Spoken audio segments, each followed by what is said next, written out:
வறுமைக்கும் வாழ்வுக்கும் வசதிக்கும் ஊரார் கால் பிடிப்பார். ஒரு மானமில்லை அதில் ஈனமில்லை, அவர் எப்போதும் வால் பிடிப்பார். எதிர்காலம் வரும் என் கடமை வரும், இந்த கூட்டத்தின் ஆட்டத்தை ஒழிப்பேன்.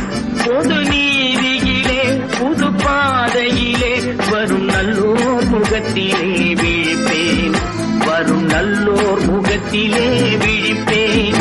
நான் ஆணையிட்ட